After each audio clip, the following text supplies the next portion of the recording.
Dispatch units 10 to 66 at 924 North 25th Street. Possible multiple homicides. Proceed with caution. July 22nd, 1991. A routine police call would tear upon the darkest chapter in Milwaukee's history.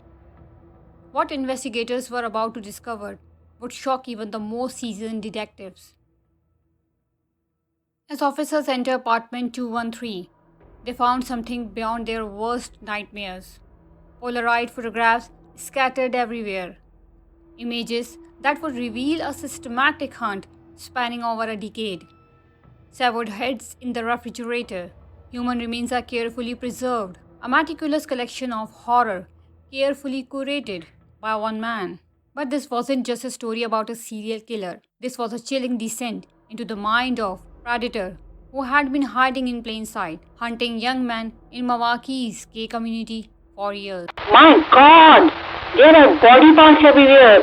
How does a seemingly normal person become a monster? How does Jeffrey Dahmer transform from a quiet, suburban kid into one of America's most notorious serial killers? To understand Dahmer, we have to go back to the beginning, to a childhood that would slowly, methodically created a predator. Jeffrey Lionel Dahmer was born on May 21, 1960, in Milwaukee, Wisconsin. To the outside world, he seemed like any other suburban kid, but beneath the surface, something was different.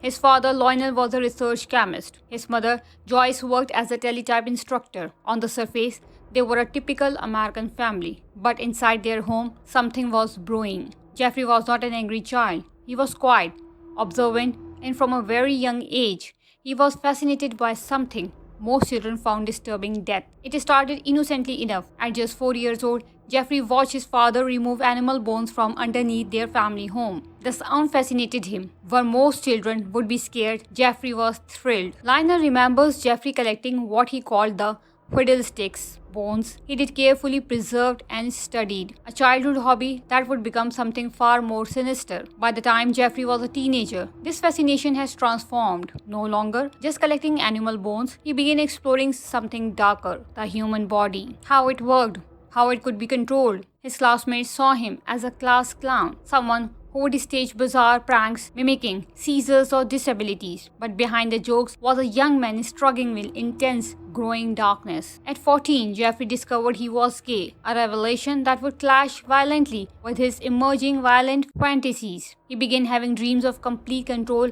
of rendering men completely submissive. The monster was taking shape. By the late 1970s, Jeffrey Dahmer's inner darkness was about to break through the surface. June 18, 1978 would mark a terrifying turning point. Stephen Hicks was just 18 years old, a hitchhiker headed to a rock concert. He caught Dahmer's eye, bare-chested, young, vulnerable. What began as an ordinary summer day would become anything but ordinary. Dahmer invited Hicks back to his parents' home, promising beer and conversation. But conversation was the last thing on his mind. In a moment that would change everything, Dahmer bludgeoned Hicks with a dumbbell, then strangled him. His first kill was methodical, almost clinical. He didn't rage, he didn't panic, he simply dismembered the body. Most killers might stop there, be terrified by what they had done. But for Dahmer, this was just the beginning. He carefully pulverized Hicks' bones, scattered them in the woodland behind his family home, a practice run for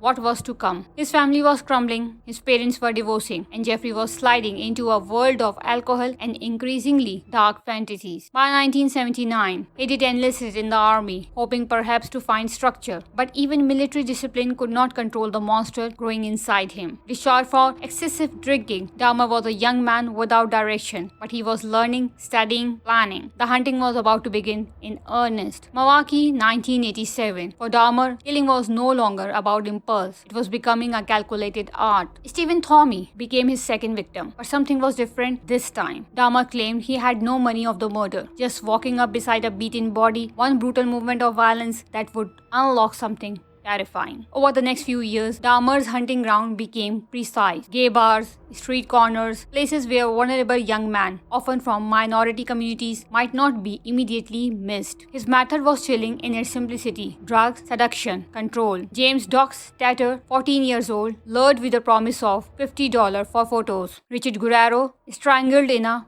by Anthony Sears, the first victim from whom Dahmer would keep body parts as trophies. They were mine, completely mine. Each kill became more sophisticated, more ritualistic. Dahmer wasn't just murdering, he was constructing something, a grotesque museum of human remains. By 1991, he was killing with terrifying frequency, one victim every few weeks. Young men who thought they were meeting a potential lover. Instead, they were walking into a nightmare. But predators always make mistakes, and Dahmer's world was about to come crashing down. July 22nd, 1991, the night everything would change. Tracy Edwards thought he was meeting someone for a casual encounter. Instead, he found himself trapped in a nightmare. He had a handcuff on my wrist, a knife, and I knew something was wrong. Dahmer tried to control Edwards. Something unprecedented happened. For the first time, a potential victim would escape. Edwards flagged down two Milwaukee police officers. When they turned to Dahmer's apartment, what they discovered would shock the entire city. These Polaroids, they are real. Oh my God. Photographs everywhere. Severed heads in the refrigerator. Human remains are carefully preserved. A 57-gallon drum filled with acid and dismembered body parts. Dahmer had transformed his apartment into a horrifying workshop of death. 17 young men murdered, dismembered, some nearly unrecognizable. I created this horror, and it only makes sense that I do everything to put an end to it. In those moments, Milwaukee would discover the true face of a monster who had been hunting in plain sight for over a decade. Dahmer's trial revealed a disturbing truth. This wasn't just about one man's violence. It was about systematic failures that allowed the predator to hunt for years. The prosecution argued Dahmer was sane, calculating, in full control of his actions. 12 of his 17 victims were men of color, highlighting a deeper, more troubling pattern of vulnerability. On February 15, 1992, Jeffrey Dahmer was found legally sane, sentenced to 15 consecutive life terms. I understand society will never forgive me. I hope God will. But justice would come differently. On November 28, 1994, inside the Columbia Correctional Institution, Dahmer was beaten to death by a fellow inmate, Christopher Scavier. The monster was gone, but the wounds remained. His victims, young men with dreams, with families, with futures, were reduced to a catalogue of horror. Tony Hughes, Errol Lindsey, Caneric, Cynthia Samphone, names that would echo through Milwaukee's darkest chapter. Jeffrey Dahmer wasn't born a monster. He was created by childhood trauma, by societal failures, by a perfect storm of psychological darkness. Some stories don't have heroes. Some stories are just warnings. The Milwaukee Monster, a nightmare that was horrifyingly real. Thanks for watching.